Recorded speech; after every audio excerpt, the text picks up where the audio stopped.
IAS अधिकारी तुकाराम मुंढेंविरोधात भाजप आमदार कृष्णा खोपडे चांगलेच आक्रमक झालेत। कृष्णा खोपडे यांनी सभागृहामध्ये तुकाराम मुंढेंच्या निलंबनाची मागणी केली आहे। लक्षवेधी मांडत कृष्णा खोपडे यांनी तुकाराम मुंढे यांच्यावर आरोप केलेले आहेत। लक्षवेधी मांडल्यानंतर तुकाराम मुंढेंच्या समर्थकांनी शिवीगाळ केल्याचा आरोपही खोपडे यांनी केलाय। बघूया।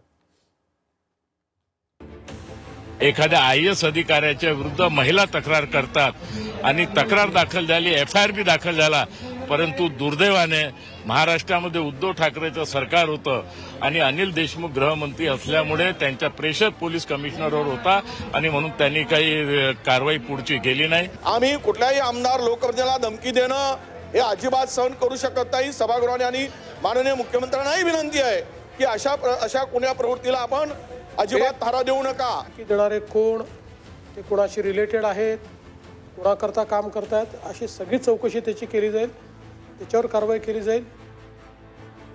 IAS अधिकारी तुकाराम मुंढेंच्या निलंबनाचा मुद्दा सभागृहात चांगलाच तापला। भाजप आमदार कृष्णा खोपडे यांनी तुकाराम मुंढेंचं निलंबन करण्याची मागणी सभागृहात केली।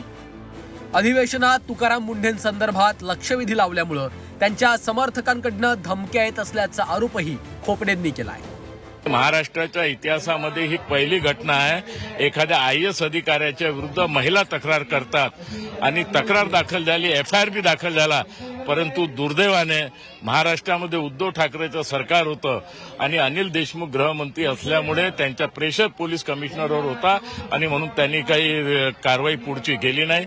आम्ही माहिती आयोगाकडे गेलो, माहिती खंडपीठाकडे गेलो, खंडपीठाने सांगितलं का मुख्य सचिवांनी ताबडतोब त्या संदर्भात कारवाई करावी, परंतु सरकारचे काही अधिकारी कारवाई करण्यास मागे पुढे पाहत होते आणि आता 20 ऑक्टोबरला एक आदेश 2 लाईनचा निघालाय आणि 5 वर्षापूर्वीचे जे बेनिफिट जो सीओ नव्हता त्याला 5 वर्षापूर्वी सीओ दाखवून अशा प्रकारचे बेकायदेशीर आदेश त्यांनी काढलेला आहे आणि म्हणून आम्ही मागणी केली आहे। लक्षवेधी आमची सबमिट झालेली आहे, बहुतेक 2-4 दिवसामध्ये लक्षवेधी लागेल। तुकाराम मुंढे यांना ताबडतोब या सगळ्या प्रकरणामध्ये सस्पेंड करावं, त्याला डिसमिस त्या ठिकाणी करावी। कृष्णा खोपडे यांनी लक्षवेधीच्या माध्यमातून तुकाराम मुंढेंविरोधात आरोपांची राळ उठवली आहे। महाविकास आघाडी सरकारच्या काळात नागपूर महापालिकेत आयुक्त असताना तुकाराम मुंढेंनी स्मार्ट सिटी प्रकल्पाचा प्रभार नियमबाह्यपणे घेतल्याचा खोपडेंनी आरोप केला। महिला अधिकाऱ्यांना दमदाटी केल्याचा आणि 17 कर्मचाऱ्यांना विनाकारण निलंबित केल्याचा आरोपही खोपडेंनी केलाय।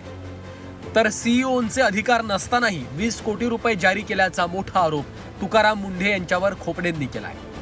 खोपडे यांना धमकी देण्यात आली असेल तर त्यांच्यावर कारवाई करण्यात यावी। लोकप्रतिनिधींना धमकी मिळत असल्यास आम्ही खपवून घेणार नाही असा इशारा विजय वडेट्टीवारांनी दिलाय। एक अधिकारी नियमाला धरून काम करत असेल आणि एका अधिकाऱ्याने प्रामाणिकपणा दाखवला असेल तर त्या अधिकाऱ्यावर दोष न देता ज्यांनी काही त्यांना धमकी दिली त्यामध्ये जर त्यांचा सहभाग असेल तर त्यावर कारवाई व्हावी। आम्ही कुठल्याही आमदार लोकप्रतिनिधीला धमकी देणं हे अजिबात सहन करू शकत नाही। सभागृहाने आणि माननीय मुख्यमंत्र्यांनाही विनंती आहे की अशा कोण्या प्रवृत्तीला आपण अजिबात थारा देऊ नका। परंतु यातील वस्तुस्थिती, यातील सत्यता गेली 24 बदल्यात आल्यानंतर त्यांच्यावर जे काही आरोप झालेत, आपल्या कुणाच्या स्वार्थासाठी ते आरोप केले गेले असतील, त्या संदर्भात जर रिपोर्ट आला असेल, तत्कालीन आयुक्तांनी केलेली चौकशी, केंद्रीय महिला आयोगाने केलेली चौकशी, या सर्व चौकशीमध्ये तुकाराम मुंढे दोषी नाहीत हे सिद्ध झालेलं आहे। कृष्णा खोपडे यांनी केलेल्या आरोपांनंतर मुख्यमंत्री देवेंद्र फडणवीसांनी या प्रकरणाची गंभीर दखल घेतली आहे। या प्रकरणात सखोल चौकशी करून कारवाई करण्याचं आश्वासन मुख्यमंत्री फडणवीसांनी दिलंय। ते 2 भाग आहेत। पहिला भाग म्हणजे त्यांना आलेली धमकी, हा अतिशय गंभीर भाग आहे। या सभागृहामध्ये कोणी एखादा प्रश्न उचलत असताना तो उचलू नये म्हणून धमकी येणं हा विशेष अधिकाराचाही भंग आहे आणि या सभागृहाच्या अधिकारावर तो अधिक्षेप आहे। त्याची गांभीर्याने दखल घेण्यात येईल। धमकी देणारे कोण, ते कोणाशी रिलेटेड आहेत, कोणाकरता काम करतात, अशी सगळी चौकशी त्याची केली जाईल, त्याच्यावर कारवाई केली जाईल।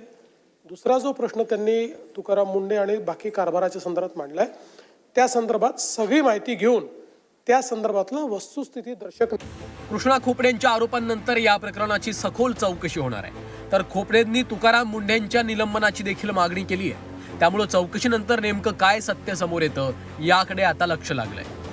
ब्युरो रिपोर्ट झी 24 तास.